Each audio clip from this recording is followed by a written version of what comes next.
आप देख रहे हैं सुरागीलाल न्यूज चैनल का उत्तराखंड बुलेटिन और मैं हूं आपके साथ उनजिला फातिमा। आइए नजर डालते हैं आज की फटाफट खबरों पर। रामनगर में भाजपा नेता पर बीते दिवस रिटायर्ड कर्नल द्वारा लगाए गए आरोपों को भाजपा नेता ने बताया निराधार। गुमदेश में 3 दिनी ऐतिहासिक चैतोले मेले का शुभारंभ बकासुर वध की खुशी में मनाया जाता है। चैतोला राजधानी देहरादून में 2 दिवसीय चिंतन शिविर का आयोजन। रामनवमी पर निकली भव्य शोभा यात्रा, शहर में दिखा भक्तिमय माहौल। तहसील प्रशासन की ग्रीष्मकालीन धान की फसल पर कार्यवाही। राजकीय मेडिकल कॉलेज रुद्रपुर में 245 नर्सिंग स्टाफ को विधायक शिव अरोड़ा ने बांटे नियुक्ति पत्र। हल्द्वानी में सड़क चौड़ीकरण को लेकर दोबारा से नापजोक शुरू। सिखों की प्रसिद्ध रीठा साहिब यात्रा शुरू। पंजाब से पहुंचे यात्रियों ने गुरुद्वारा के किए दर्शन। अब खबरें विस्तार से। आपको बता दें कि बीते दिवस रिटायर्ड कर्नल BS सुलावा ने भाजपा नेता राजेश पाल एवं उनके सहयोगी चंद्रशेखर उर्फ चंदन पर भू माफिया का आरोप लगाने के साथ ही फर्जी तरीके से दस्तावेज तैयार कर करोड़ों रुपए की जमीन पर अवैध कब्जा करने के आरोप लगाए थे। इस मामले में सोमवार को भाजपा नेता राजेश पाल ने भी एक पत्रकार वार्ता आयोजित कर रिटायर्ड कर्नल BS सुलावा द्वारा लगाए गए सभी आरोपों को निराधार बताया। संवाददाता राजीव अग्रवाल की रिपोर्ट। हमला कराया,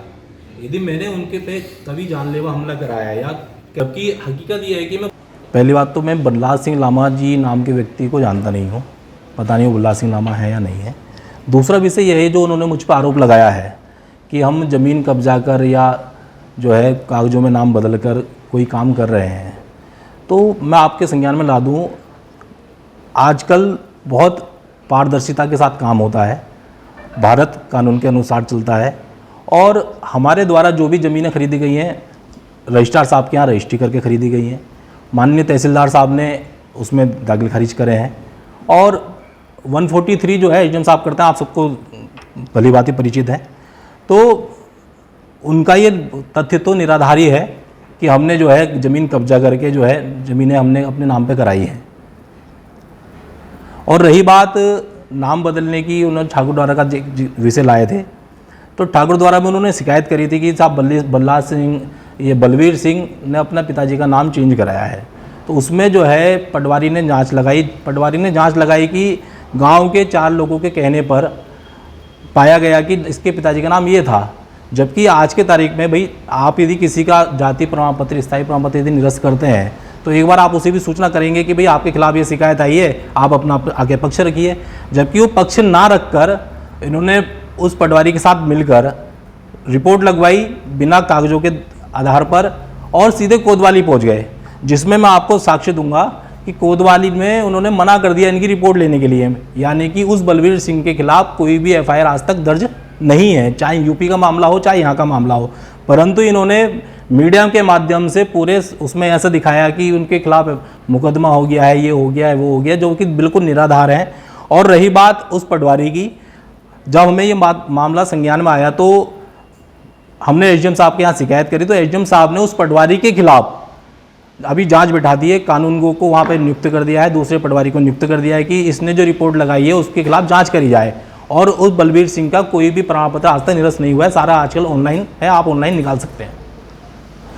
और रही बात उनका जो आरोप है मेरे ऊपर कि भाई मैंने उनके ऊपर हमला कराया है, ये उनका एक राजनीतिक मंशा के उससे जो है वह यदि मैंने उनके ऊपर हमला कराया तो आज तक उन्होंने किसी भी चौकी थाने में मेरे खिलाफ रिपोर्ट क्यों नहीं करी है, जबकि वो मुझे ढंग से जानते भी नहीं है। और तीसरा विषय आया था उनका कि ये जो है किसी बलवीर सिंह की है। अरे भाई आज उस ज़मीन को रजिस्ट्री के माध्यम से बेचा गया है, दाखिल खारिज हुए हैं, पार्टियां जो है मौके पर पोजीशन पे हैं। आज तक कोई भी क्रेता या विक्रेता हमारे खिलाफ किसी भी माननीय न्यायालय में नहीं गया है, इनका उन ज़मीन से कोई लेना देना नहीं है। तो ये जो है मुझे राजनीतिक नुकसान पहुंचाने की मंशा से इस प्रकार की कार्रवाई की है, क्योंकि निकट में पंचायत चुनाव नज़दीक है और कहीं ना कहीं जब हम राजनीति से जुड़े हैं तो उसमें प्रतिवाद करने की हर किसी की मंशा होती है। तो अब ये बराबर नहीं कर सकते उन्हें जी इसके बदनामी करो, जिससे कि पार्टी संगठन इस पर विश्वास ना करे। मैं आपको बता देना चाहता हूँ, मैंने यहाँ पे 4 साल, राष्ट्रीय स्वयंसेवक संघ में 10 साल काम किया है, हमारा जो मातृ संगठन है उसमें, और प्रामाणिकता के साथ हम काम करते हैं। अभी भारतीय जनता पार्टी का मैं युवा मोर्चा का अध्यक्ष हूँ। यहाँ पे अभी पिरुमदारा मंडल में मंडल अध्यक्ष की दावेदारी थी। अब पार्टी संगठन जैसा भी निर्णय करेगा वो सबको मान्य होगा। तो मेरी राजनीतिक छवि को नुकसान पहुंचाने की मंशा से कर्नल बल्ला सिंह लामा ने ये कृत्य किया है। और दूसरा, ये इतने बड़े समाज सेवी हैं, इन्होंने 1998 में इनके पिताजी ने, चौधरी जगबीर सिंह जी ने, जो एक स्वयंसेवक थे, उन्होंने सरस्वती शिशु मंदिर को भवानीपुर खुले में ज़मीन दान करी। उस पर सांसद निधि से बिल्डिंग बनाई गई, पूरा फर्नीचर बना, वहाँ की रोड बनी। 2002 में ये कर्नल रिटायर होकर आए और 2008 में इन्होंने बदमाशों के दम पर वो बिल्डिंग खाली कर दी, शिक्षकों को मारा और उनके खिलाफ कम से कम कोतवाली में 10, 15, 20 ग्रामीणों ने अपने शपथ पत्र दे रखे हैं। ग्रामीणों ने, ये सारे साक्ष्य मेरे पास यहाँ पे उपलब्ध हैं और वहाँ पे भवानीपुर खुलबे में जोत रहे हैं। और इन्होंने माननीय न्यायालय में उसमें कब्जे के आधार पर मुकदमा लगा रखा है 2012 से, और वहाँ पे शपथ पत्र लगा रखा है कि वो महिला कभी थी नहीं, कभी रहती नहीं थी। जब उसकी परिवार वाले आए तो उन्होंने बताया कि वो रजिस्ट्री जब दिखाई तो उस रजिस्ट्री में ये खुद गवाह है, बल्ला सिंह लामा उस रजिस्ट्री में गवाह है। इन्होंने जो है पूरा जो है समाज का माइंड जो है डाइवर्ट करने के लिए, राजेश पाल ऐसा कर रहा है, राजेश पाल वैसा कर रहा है, जबकि इनके जितने भी मेरे ऊपर लगाए गए एलिगेंस हैं सब जो है निराधार हैं। जितने भी आरोप है सब निराधार हैं। नहीं का केस तो करूँगा ही करूँगा और कानूनी प्रक्रिया में आगे बढ़ूंगा, क्योंकि मैं कानून में विश्वास करने वाला व्यक्ति हूँ। मैं कानूनी कार्रवाई इनके खिलाफ करूंगा। लोहाघाट ब्लॉक के गुमदेश क्षेत्र के 3 दिनी ऐतिहासिक चैतोला मेले का आज चमू देवता की पूजा अर्चना व 9 गाँव से आए जत्थों के द्वारा ढोल नगाड़ों के साथ मंदिर की परिक्रमा के साथ शुभारंभ हो गया। इस दौरान सैकड़ों की संख्या में श्रद्धालु मंदिर में मौजूद रहे। सभी जत्थों के द्वारा ढोल नगाड़ों व चमू देवता के जयकारों के साथ मंदिर की परिक्रमा की गई। मेला कमेटी अध्यक्ष खुशहाल सिंह धोनी के दिशा निर्देश में चल रहे चैतोला मेले को लेकर पूरे गुमदेश क्षेत्र में भारी उत्साह देखने को मिल रहा है। संवाददाता लक्ष्मण बिष्ट की रिपोर्ट। राजधानी देहरादून में 2 दिवसीय चिंतन शिविर का आयोजन किया जा रहा है, जिसमें मुख्यमंत्री पुष्कर सिंह धामी ने हिस्सा लिया। भारत सरकार के सामाजिक न्याय अधिकारिता मंत्रालय के जरिए इस कार्यक्रम का आयोजन हो रहा है, जिसमें 7 राज्यों के मंत्री भी शामिल हो रहे हैं। किस तरह से सामाजिक न्याय के क्षेत्र में काम किया जा सकता है, उस पर विचार मंथन किया जा रहा है। संवाददाता सुनील राज की रिपोर्ट।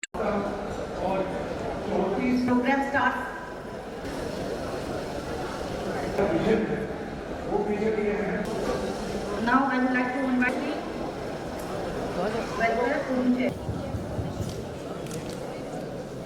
रामनवमी के पावन अवसर पर हल्द्वानी में भगवान श्री राम की भव्य शोभा यात्रा का आयोजन किया गया। ये शोभा यात्रा रामलीला ग्राउंड से प्रारंभ होकर नगर के विभिन्न प्रमुख मार्गों से होते हुए पुनः रामलीला ग्राउंड में संपन्न हुई। शोभा यात्रा में भगवान श्री राम के साथ साथ महाकाली, विशाल बजरंगबली, राधा कृष्ण की आकर्षक झांकियां प्रमुख आकर्षण का केंद्र रहीं। इन झांकियों ने श्रद्धालुओं को मंत्रमुग्ध कर दिया और शहर भर में भक्ति का अद्भुत वातावरण देखने को मिला। संवाददाता दीपक अधिकारी की रिपोर्ट।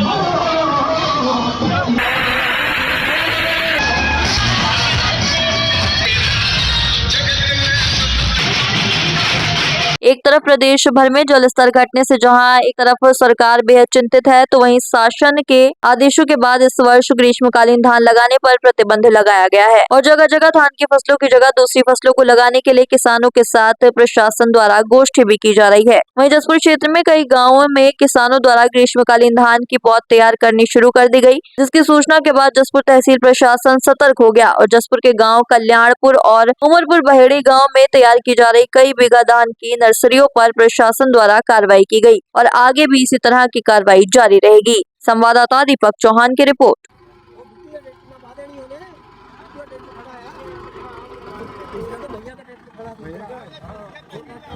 प्रदेश में भर्ती प्रक्रिया को सख्त नकल विरोधी कानून लाकर पारदर्शी बनाने वाले प्रदेश के मुख्यमंत्री पुष्कर सिंह धामी के नेतृत्व में लगातार प्रदेश में विभिन्न विभागों में भर्ती कार्रवाई की जा रही है, जिससे प्रदेश के युवा को हर क्षेत्र में नौकरी के अवसर मिल रहे हैं, जिसके परिणाम स्वरूप आए दिन नियुक्ति पत्र प्रदेश के मुख्यमंत्री स्वयं देते नजर आ रहे हैं। तो वहीं आज राजकीय मेडिकल कॉलेज रुद्रपुर में भी 245 नर्सिंग स्टाफ को विधायक शिव अरोड़ा द्वारा नियुक्ति पत्र सौंपे गए। संवाददाता दुर्गेश तिवारी की रिपोर्ट।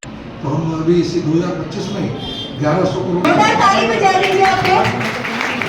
बढ़िया। ये मैं बात क्यों कह रहा हूँ, मैं इसलिए कह रहा हूँ कि सरकारें और सरकारी आपका सहयोग अनिवार्य है। हल्द्वानी में चौराहे और सड़क चौड़ीकरण को लेकर एक बार फिर से मंगल पड़ाव से स्टेडियम तक अपर जिलाधिकारी विवेक राय के नेतृत्व में सड़क के दोनों तरफ 12 मीटर की नपाई की गई है। प्रशासन का ये कहना है कि पूर्व में सड़क चौड़ीकरण को लेकर 12 मीटर दोनों तरफ तोड़े जाने का निर्णय हुआ था। इसके बाद अब ये देखा जा रहा है कि किन भवन स्वामियों ने 12 मीटर तक अतिक्रमण तोड़ दिया है या किन लोगों ने अभी तक उस अतिक्रमण को नहीं हटाया है। संवाददाता दीपक अधिकारी की रिपोर्ट।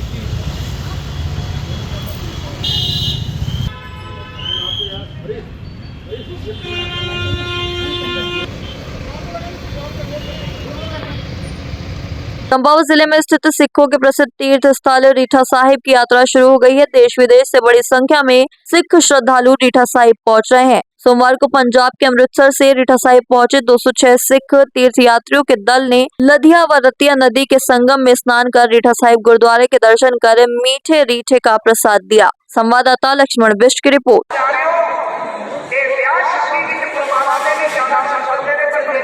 आज के लिए बस इतना ही। ऐसी सभी खबरों के लिए जुड़े रहिए सुरागी लाल न्यूज चैनल के साथ। धन्यवाद।